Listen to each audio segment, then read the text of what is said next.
மனித மூளை பற்றிய சில தகவல்களும் அவற்றின் செயல்திறனும். மனித மூளையில் 100 பில்லியன் நியூரான் செல்கள் உள்ளன. நரம்பு மண்டலத்தில் உள்ள நியூரான்கள் உடலின் உணரும் செய்தியை மூளைக்கு கெமிக்கல் சிக்னல் மூலம் கொண்டு செல்லும். மது, அதாவது ஆல்கஹால் ஆனது நியூரானினுடைய இணைப்பை வலுவிழக்கச் செய்யும். அதனால்தான் மது அருந்தபவர்கள் ஒரு நிலையில் பேச முடியாமலும் ஒரு நிலையில் நிற்க முடியாமலும் தள்ளாடுவார்கள். தங்களுடைய பேச்சில் மிக பெரிய அளவில் தடுமாற்றம் ஏற்படும். இந்த மாற்றத்திற்கு காரணம் நியூரான்களின் இணைப்பில் ஏற்படும் வலுவிழப்புதான். அடுத்து, நாம் சுவாசம் மூலம் பெறும் ஆக்சிஜனில் 20% மூளை மட்டுமே பயன்படுத்தும். மீதிதான் மற்ற உறுப்புகள் பயன்படுத்தும். அதாவது நமது உடலில் 2% உள்ள மூளை 20% ஆக்சிஜனை பயன்படுத்துகின்றது. 5 முதல் 10 நிமிடங்கள் ஆக்சிஜன் இல்லையெனில் மூளை செல்கள் இறக்கத் துவங்கிவிடும். நாம் 11 வயதை அடையும் போதுதான் நம் மூளை முழு வளர்ச்சி அடைகிறது. இருந்த போதிலும் நாம் 20 வயதை அடையும் போதுதான் முழுமையாக சிந்திக்க துவங்குகிறது மூளை. நாம் 35 வயதை தாண்டும் போதும் ஒரு நாளைக்கு நம் மூளையில் உள்ள 7000 மூளை செல்கள் அழிந்து விடுகின்றன. மீண்டும் அந்த செல்கள் உருவாவதில்லை. நம்மை நாமே கிச்சு கிச்சு மூட்ட முடியாது. நம் மூளையின் ஒரு பகுதியான செரிபெல்லம் மூளையின் மற்ற பகுதிக்கு எச்சரிக்கை செய்யும். நாமே நம்மை கிச்சு கிச்சு மூட்டுகிறோம் என்று அதை உணர்ந்து கொள்ளும். அதனால் மூளையின் மற்ற பகுதிகள் கிச்சு கிச்சு மூட்டுவதை கண்டுகொள்ளாது. மூளை 80% நீரால் ஆனது. இன்னும் சில தகவல்கள். மூளை பகல் நேரத்தை விட இரவு நேரத்தில் அதிக சுறுசுறுப்பாகவும் சிந்தனை செய்யும் திறன் அதிகமாகவும் இருக்கின்றது.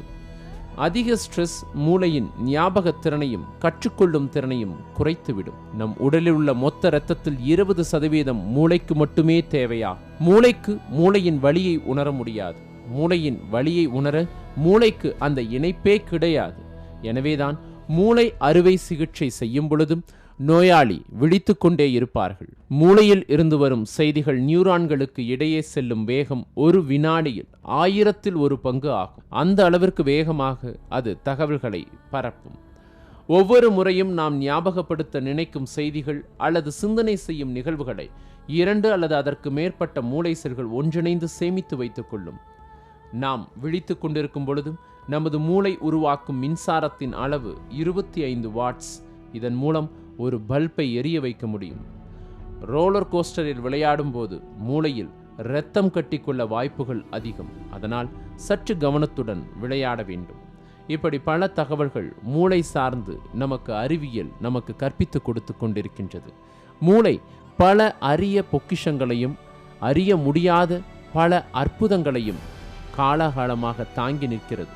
மனித இனத்தை அடுத்த நிலை நோக்கி நகர்த்தும் செயலை மூளை தொடர்ந்து செய்து கொண்டே இருக்கின்றது. மூளையானது நமது உடம்பின் முக்கிய உறுப்பாகும்.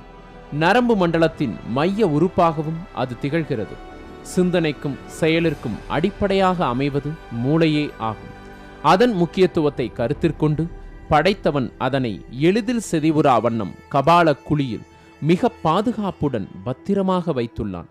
ஆனாலும் அதன் மென்மையான தன்மையால் பல வகை நோய்களும் சேதங்களும் ஏற்படுவது தவிர்க்க இயலாத ஒன்றாக இருக்கின்றது. பொதுவாக மூளையில் ஏற்படும் சேதங்கள் உள்தலை காயங்கள் எனப்படும் வகையைச் சார்ந்த தலையில் ஏற்படும் காயம், மூளையில் இரத்த தடை ஏற்படுவதால் இரத்த தடை, நரம்பு நச்சுகள் எனப்படும் வேதியியல் நச்சு பொருட்களால் பாதிக்கப்படுதல் ஆகியன குறிப்பிடத்தக்கவையாகும்.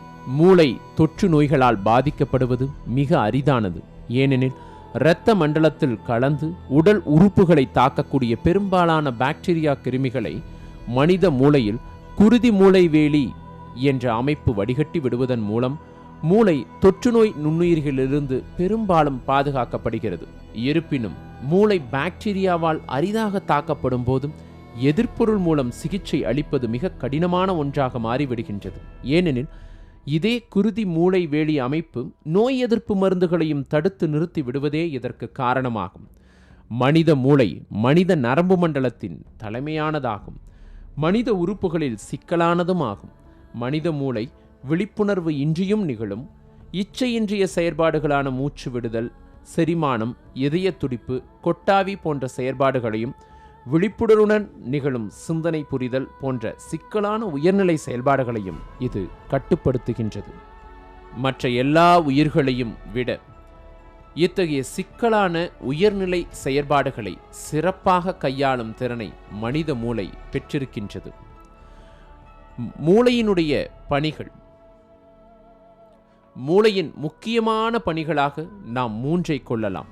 செய்திகளை மூளை ஏற்றுக்கொள்கிறது, கட்டளைகளை அனுப்புகிறது, செய்திகளை சேகரித்து வைத்துக்கொண்டு அறிவு பணிகளை தொடர்கின்றது. இந்த மூளையின் பாகங்கள் 3: பெருமூளை, சிறுமூளை, முகுளம். பெருமூளை இது மூளையின் மற்ற பாகங்களை விட பெரியது. பெருமூளையானது கபால பெட்டியின் மேற்புறத்தையும் பின்புறத்தையும் ஒருங்கே அடைத்து கொண்டு அமைந்துள்ளது. இதில் நெளிவுகளும் மடிப்புகளும் இருப்பதனால் இதன் பரப்பளவு அதிகமாக இருக்கின்றது. மிருகங்களை விட மனித மூளையில் நெளிவும் மடிப்புகளும் இருப்பதனால்தான் மனிதன் மிகுந்த அறிவாற்றல் மிகுந்தவனாக விளங்குகின்றான். பெருமூளையின் பகுதியானது உட்பகுதியில் வெண்மையாகவும் வெளிப்பகுதியில் சாம்பல் நிறமும் கொண்டதாக தோற்றமளிக்கின்றது. நம்முடைய சிந்தனை, நினைவு, நாம் நினைத்து செயற்படுத்தக்கூடிய அனைத்திற்கும் பெருமூளையே காரணமாக இருந்து உதவுகின்றது.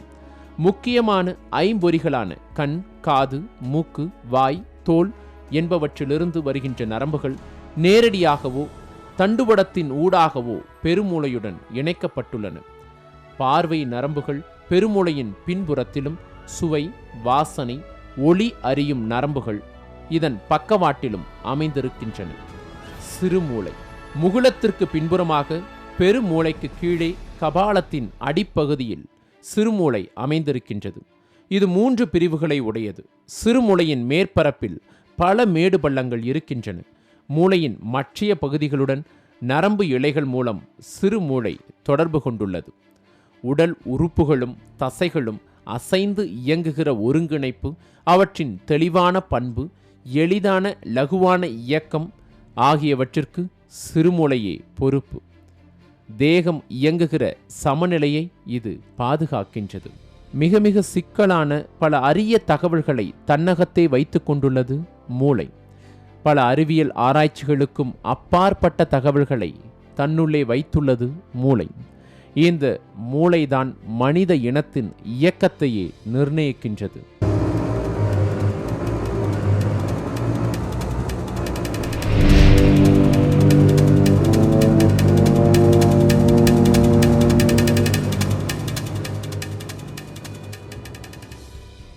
நெற்றியில் புருவ மத்தியில் மூளையின் முன்புறமாக பைனியல் கிளாண்ட் என்ற சுரப்பி அமைந்துள்ளது. இதை யோக சாஸ்திரத்தில் ஆக்ஞா சக்கரஸ்தானம் என்று குறிப்பிட்டுள்ளனர். 3வது கண் ஞானக்கண் என்றும் இதற்கு பெயருண்டு. சிவபெருமானுக்கு ஆக்ஞா சக்கரமே நெற்றிக்கண்ணாக இருப்பதை காணலாம். திபெத்தில் லாமாக்கள் ஞானக்கண் திறப்பது என்றொரு சடங்கு செய்கின்றனர். இதன் சிறப்பை உணர்வதற்காகவே நெற்றியில் குங்குமம் இடுகிறோம். பெண்கள் மட்டுமின்றி ஆண்களும் குங்குமம் வைக்க வேண்டும். உடல் முழுவதும் மின்காந்த சக்தி வெளிப்பட்டாலும் நெற்றியில் புருவ மத்தியில் உள்ள நுண்ணிய பகுதியில் அதன் சக்தி அதிகமாக வெளிப்படுகிறது. இதன் காரணமாகத்தான் மன கஷ்டம் வந்தாலோ ஏதாவது ஒன்றை தீவிரமாக சிந்தித்தாலோ அந்த இடம் உஷ்ணமடைந்து தலைக்கணம், தலைவலி போன்ற பிரச்சனை உண்டாகிறது. இதை தவிர்த்து குளிர்ச்சியை உண்டாக்கவே சந்தனம், குங்குமம் போன்றவற்றை நெற்றியில் இடுகிறோம். இதனால் உடல் மனோசக்தி வீணாகாமல் பாதுகாக்கப்படுகிறது. முகம் களையோடு பிரகாசமாக திகழ்கிறது. அலங்காரத்திற்காக மட்டுமல்ல, ஆரோக்கியத்திற்காகவும் பெரியவர்கள் சந்தனம், குங்குமம் இடுவதை ஏற்படுத்தினர். விநாயகரின் முன்னிலையில் தலையில் குட்டிக்கொள்வது ஏன்? தலையில் குட்டிக்கொள்ளும் இடத்தில் முன் தலையின் இருபுறங்களிலும் டெம்ப்ளார் லாப் உள்ளது. இந்த இடத்தில்தான் ஞாபக சக்தியை தூண்டும் நாடிகள் அமைந்துள்ளன. இந்த இடத்தில் நாம் குட்டிக் கொள்வதால் இந்த நாடிகள் தூண்டிவிடப்படுகின்றன. இதனால் உடம்பில் சுறுசுறுப்பும் உள் எழுச்சியும் உண்டாகிறது. இதனை மனதில் கொண்டு முன்காலத்தில் ஆசிரியர்கள் மாணவர்களின் முன் தலையில் குட்டி தண்டிப்பது வழக்கம். நெற்றி பொட்டில் குட்டிக் கொள்ளும் போது அங்கே உள்ளடங்கி இருக்கும் அமிர்த கலசம் லேசாக திறந்து அதிலுள்ள அமிர்தம் உடல் முழுவதும் பரவும் என்று யோகிகள் கூறுவர். உச்சந்தலையில் உள்ள அமிர்தம் எல்லா நாடிகளிலும் இறங்கி பாய்வதாக எண்ணி வலக்கையை இடக்கையின் முன்வைத்து வலக்கையால் இடது முன் தலையிலும் இடது கையால் வலது முன் தலையிலும் முஷ்டிகளால் மெதுவாக குட்டிக்கொள்வது ஒரு முறை. இதே போலத்தான் தோப்புக்கரணம். சர்வதேச புகழ்பெற்ற அமெரிக்காவின் ஏல் மருத்துவ பல்கலைக்கழகம் தோப்புக்கரணத்தின் நன்மைகள் பற்றி ஆய்வு செய்தது. தினமும் காலையில் 20 முறை தோப்புக்கரணம் போட்டால் போதும். காது மடல்களை பிடித்து நெற்றியில் குட்டிக்கொள்ளும் போதும் நாள் முழுவதும் சுறுசுறுப்பாக இயங்கலாம். மூளை இரத்த ஓட்டம் சீராகி ஞாபக சக்தியும் அதிகரிக்கும் என்று ஆராய்ச்சியாளர்கள் கூறியுள்ளார்கள்.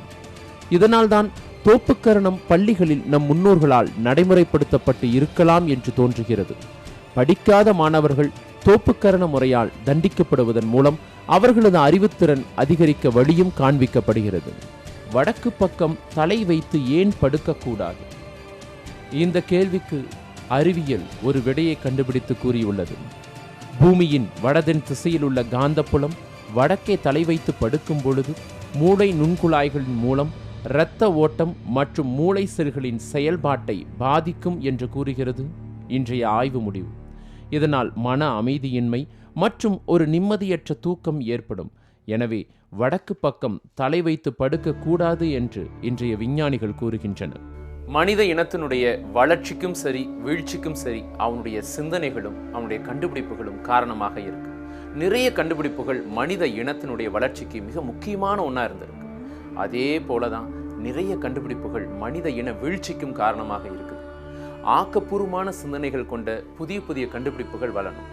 அப்படிப்பட்ட கண்டுபிடிப்புகள் இந்த உலகத்தை ரொம்ப பத்திரமா பாதுகாக்கக்கூடிய ஒரு அமைதி பூங்காக மாற்றக்கூடிய ஒரு அருமையான ஒன்றா இருக்கணும். வீழ்ச்சிக்கு வித்திடக்கூடிய கண்டுபிடிப்புகளை தடை செய்யணும். அப்படிப்பட்ட கண்டுபிடிப்புகள் வராமல் இருக்கணும். அப்படி வந்தாலும் அவை மக்களால் பயன்படுத்தப்படாமல் இருக்கணும். அணு ஆயுதங்கள் இன்னைக்கு உலகத்தையே மிரட்டிட்டு இருக்கு. மனித இனத்தினுடைய கண்டுபிடிப்பு தான், ஆனால் அதுவே மனித இனத்தை அழிக்கிறதுக்கும் தயாராக இருக்கு.